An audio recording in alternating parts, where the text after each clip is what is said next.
Kisah Nabi Muhammad Shallallahu Alaihi Wasallam bagian 8. Kehancuran Abrahah dan pasukannya. Allah lah yang melindungi rumah sucinya. Ketika pasukan Abrahah bergerak mendekat, gajah Abrahah berhenti. Sekeras apapun Abrahah memukulinya, gajah itu tetap duduk tenang. Bahkan akhirnya berusaha berjalan lagi ke arah Yaman.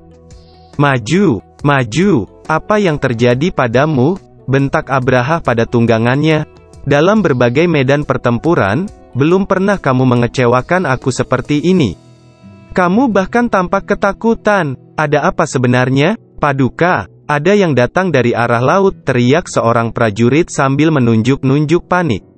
Saat itulah, dari arah laut, Allah mengirim kawanan burung yang kepakan sayapnya menutupi sinar matahari seperti iringan awan mendung yang bergerak cepat. Burung-burung itu menjatuhkan batu-batu menyala ke arah pasukan gajah. Dengan panik setiap orang berusaha menyelamatkan diri, tetapi sia-sia. Semua orang, termasuk Abrahah, mati. Peristiwa ini Allah abadikan dalam surat Al-Fil, ayat 1-5 yang artinya, "Apakah kamu tidak memperhatikan bagaimana Tuhanmu telah bertindak terhadap tentara bergajah?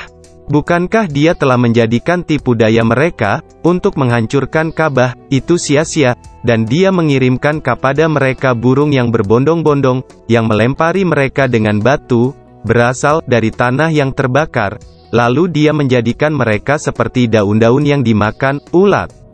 Wabah penyakit. Sebagian ahli tafsir berpendapat bahwa yang dibawa burung itu adalah kuman-kuman wabah penyakit cacar.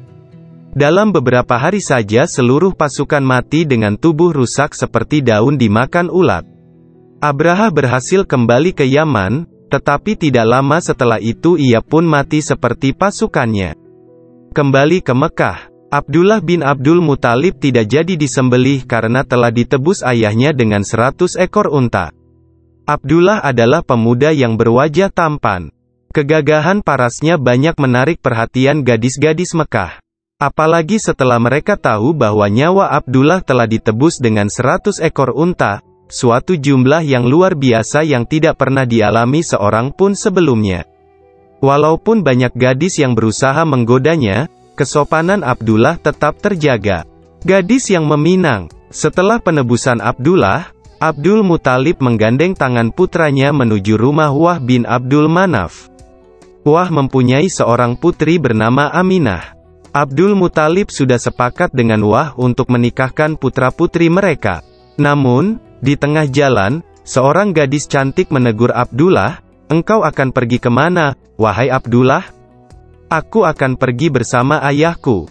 Tanpa memedulikan Abdul Muthalib, gadis itu berkata, "Kulihat engkau memang dituntun ayahmu, tak ubahnya seperti seekor unta yang akan disembelih. Demi engkau, aku akan menerimamu jika engkau mau menikahi diriku sekarang juga." Abdullah terperangah. Ia menatap gadis itu dengan gugup. Siapakah gadis ini? Pikir Abdullah, dilihat dari pakaiannya yang dipenuhi perhiasan mahal, ia pasti seorang gadis bangsawan. Matanya yang hitam memancarkan sinar yang teduh seperti yang biasa dimiliki gadis-gadis berperangai lemah lembut dan penuh kasih sayang. Apa yang harus kukatakan kepadanya? Ketika Abdullah menoleh kepada ayahnya, dilihatnya Abdul Muthalib memberi isyarat agar Abdullah terus melangkah dan tidak menggubris sang gadis. "Aku bersama ayahku, aku tak kuasa menolak kehendaknya dan berpisah dengannya." Abdullah kembali berjalan bersama ayahnya. Hatinya dipenuhi rasa iba dan simpati kepada gadis yang ditinggalkannya. Hari itu juga, Abdul Muthalib datang ke rumah Wah bin Abdul Manaf. Mereka sepakat menjodohkan Abdullah dengan Aminah. Keesokan harinya, Abdullah bertemu lagi dengan gadis yang kemarin. Abdullah menyapanya, "Mengapa engkau tidak menyapaku seperti kemarin?" Gadis itu menjawab dengan ketus, "Sinar berseri-seri yang kemarin kulihat pada wajahmu sudah tidak ada lagi.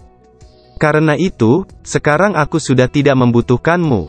Sinar kenabian. Sinar berseri-seri yang dilihat sang gadis pada wajah Abdullah menurut sebagian ahli sejarah adalah sinar kenabian yang akan diturunkan Abdullah kepada putranya.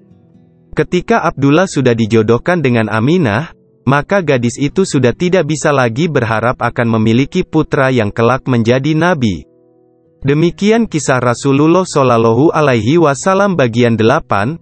Tonton terus video lanjutannya hingga selesai supaya kita mengenal baginda Nabi Muhammad lebih dekat lagi. Semoga ini menjadi salah satu upaya pemantasan diri untuk mendapatkan syafaatnya kelak di akhirat. Tentunya tidak hanya mengenal kepribadian Rasulullah tapi juga melaksanakan perintah Allah dan Rasul-Nya serta menjauhkan diri dari perbuatan dosa.